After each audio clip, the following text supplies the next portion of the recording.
Valve has not just been taking over the PC market for the last 20 years, they have also been revolutionizing it and shaping it constantly. As said by a number of different developers from both inside and outside of games at this point, if you are not releasing your game on Steam, you are leaving money on the table. You have to be on Steam, not just PC, Steam. And the overall influence that Valve has within the industry can be felt pretty much every day. Look at something like Ubisoft. When they're desperate and don't know where to turn, one of the bigger announcements they can make is that they will be day one on Steam. Even if there is still Uplay behind it, that is how much of a difference it makes. And Valve, being the private company that it is, not having to answer to shareholders, has used that power in order to better regulate a lot of how video games work and shape the overall direction that we are headed in. But up until now, a lot of how they have shaped the industry has been through how practices work, through consumer advocacy, through protecting the customer and offering a platform that continues to have at its core the idea that if you offer a great service, people will come to it. That is all about to change because this is not a drill. Half-Life 3 is coming, or at least this is the closest we've ever been to a full-on confirmation that it's not just coming, it's basically here. So today we're going to look at the impact that Valve is having on pretty much everything across video games and how they are using that power to improve and how this is just the beginning, because everything that we now know about Half-Life 3 is pushing video games to a whole new standard. And by the way, hi, I'm Mug, and if you're new here, welcome, and if you're not new here, welcome back. And before we continue, we have a really good partner for this video that I'm very proud of and is offering you guys some stuff for free. So you know who they are already, but it's Skillshare. And Skillshare is the largest online learning community for creatives, and for a reason, you probably already know who they are. They feature thousands of classes taught by actual industry-leading experts pretty much on anything that you can imagine, be that animation, film, design, video editing, even productivity. And for those of us who don't even know where to get started, they feature things like learning paths, which are curated sequential classes to teach you a specific skill from start to finish, from beginner to overall mastery. And since partnering up with them, I've already dabbled in stuff regarding video editing, which hopefully you can tell, I hope. But I've also been very curious about other things. For example, they have a huge section on illustration and design, and I've always wanted to learn to use Procreate to hopefully make my thumbnails even more unique and pop, make them a bit more of works of art that you guys can enjoy, and that can be very overwhelming. But thanks to Skillshare, I've got like this nice list of things to follow in order and just kind of follow along with and get my bearings. No matter what it is that you want to learn, you can probably learn it better on Skillshare. But you don't have to take my word for it, because the first 500 people to click the link in the description below get a 1-month free trial to Skillshare. No limitations, just check out everything, have some fun, talk about it, because I think it's a great platform. And because this channel has always been about having fun and taking different approaches to things, Skillshare is an ideal sponsor. So check them out using the link in the description below and start learning today. And a huge thanks to Skillshare for sponsoring.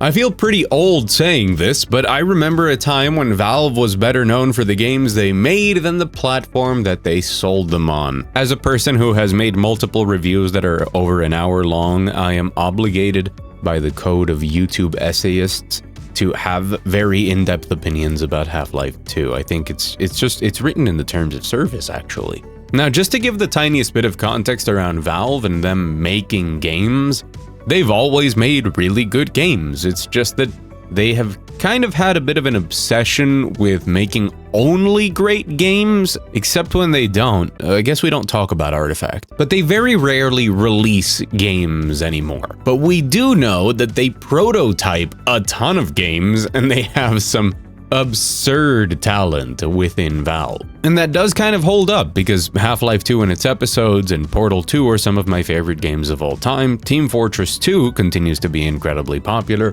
Dota 2, I guess, speaks for itself. And I think people don't realize just how big of a splash a game like Deadlock had in its big reveal moment, and still has plenty of players today, for being a game that is very transparently unfinished in a state that is often broken, and where the only reason to play it is because it's fun. But let's be clear here, Valve is not done making games, and we have pretty concrete evidence that Half-Life 3 is not just on the way, but very probably on the way this very year. So a lot of the details that we're about to talk about are also covered by YouTuber extraordinaire Tyler McVicker, which is basically one of the people who just sits there and looks at what Valve does. But it also has a lot to do with the dedicated team of people looking for Valve leaks and scrounging through the code of every single update to every single Valve game. And that is how I initially heard about this, because a lot of the information here comes from a Deadlock update. Now, before we dig into this, I want to make it very clear that I'm not here to lie or debate people or anything like that. That's not how I want to grow my YouTube channel. There's always a chance that this goes nowhere, especially with something like Valve. It's just that at this point, that seems like the least probable thing. It's looking very certain that Valve is ready to release a Half-Life 3. And I'll show you why, but that doesn't mean anything here is guaranteed. The whole saga begins in earnest because there's been a number of reports over the years of Half-Life X, or HLX, being found in the code for games like Dota 2, meaning that in the back end of Source and Valve's internal code, there are constant references to something that is Half-Life related. And we know it's Half-Life related because a lot of the stuff that is a part of that code doesn't reference things that are logical for things like Dota 2 or Deadlock, but very clearly do reference things regarding Half-Life, to the point that we have evidence that the only named character so far we know from Half-Life that exists in the HLX project is Barney Calhoun.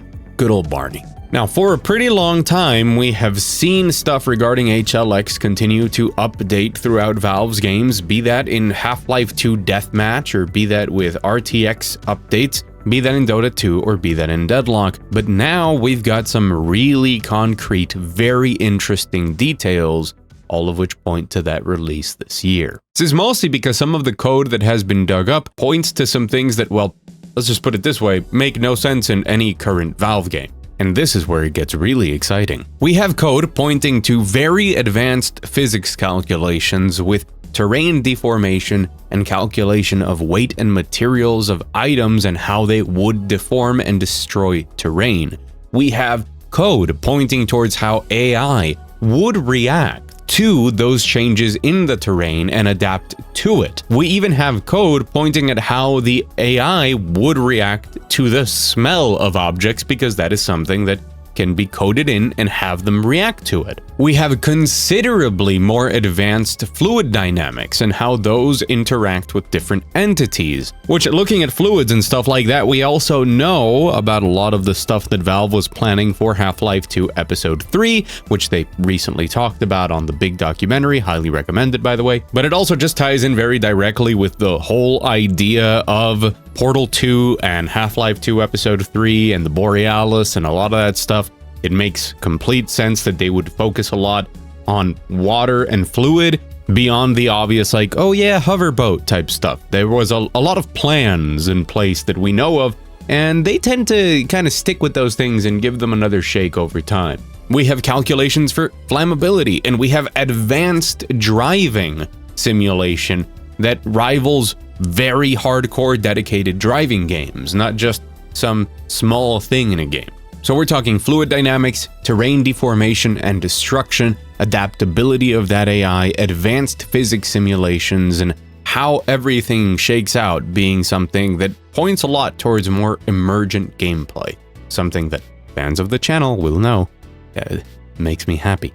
Now, all of this is very clearly pointing in the direction of a Half-Life 3 or Half-Life X being a single-player shooter. That's a lot of the other information we know, that strives to be endlessly replayable and have every single encounter play out in completely different ways because of all of the systems that are being crammed into it that are so advanced to allow these firefights and these sequences to play out in interesting ways depending on what happens. You might say that's all fine and dandy, that's all really cool. What does that have to do with the game potentially releasing this very year? Well, that's where the kicker comes in. What was found in the code of the latest Deadlock update, which was a pretty big update, changed the game from a 4-lane game to a 3-lane game. It's good, okay? I'm tired of saying it, but man, I love Deadlock. Did you guys know that the Risk of Rain 2 guys are working on Deadlock? And you know what? You can tell. Within the code for that latest Deadlock update, there is Half-Life X and its FSR 3 pipeline. Now, FSR 3 is, of course, an upscaling technology that you would use if you wanted to upscale a game, but the thing with stuff like FSR 3 and DLSS is that you wouldn't have it in a game unless it's basically done. It's not something that you test and prototype with, it's not something that you use during active development, it's not something that needs to be developed alongside the game. It's something that you need to finish up and get implemented at the very end of it. Now, that very same Half-Life X code did come with the same update for Deadlock that brought FSR 3 to that game. So really, if it was developed in order to support Deadlock, or if it was developed for Half-Life X and then just coincidentally fit over nicely to use it for Deadlock, is a very different thing. And that does affect the timeline quite a lot. But I personally speculate that Valve would not have put in FSR 3 into Deadlock as a priority. And as a pseudo-journalist or something here on YouTube that does have access to games oftentimes in preview states or before launch, I can also confirm from my direct personal experience and talks with developers that upscaling technologies like DLSS and FSR 3 are not implemented until the very end, oftentimes something that is only included in the very last build of the game, or sometimes even on the day one patch. To the point that I've played review copies of games that didn't have upscaling, with the promise in the communication that comes with the review access that there will be upscaling on day one or in a patch very close to embargo or before launch. So it just doesn't make a lot of sense for Valve to be putting in FSR 3 for HLX, as it's called, if they weren't really close to a finished product. And that lines up with a lot of the information that people like Tyler McVicker, linked to his video down below, report of people from outside of Valve going in to playtest HLX over this last winter break, which is normally when Valve cancels a project. And they're like, oh, people played it, they didn't like it, or we're not feeling as confident, we didn't get the reaction we wanted, we don't have to release this because we live on the magic of Steam, I guess. Cancel it and throw it out. And we have seen that happen with Valve many times before, but this time around we know that people went in to play HLX over the holiday break, and Valve continued to update it and pushed out FSR 3. If that doesn't sound like a game that is ready to exist, I don't know what is. At this point, we're looking at Valve not just spearheading so much of what the industry is about with Steam, but pushing for a new generation of technology and emergent gameplay and systems with a game as big as Half-Life 3. Yes, somebody already made the comment before they made it to this part of the video, but we might get GTA 6 and Half-Life 3 in the same year.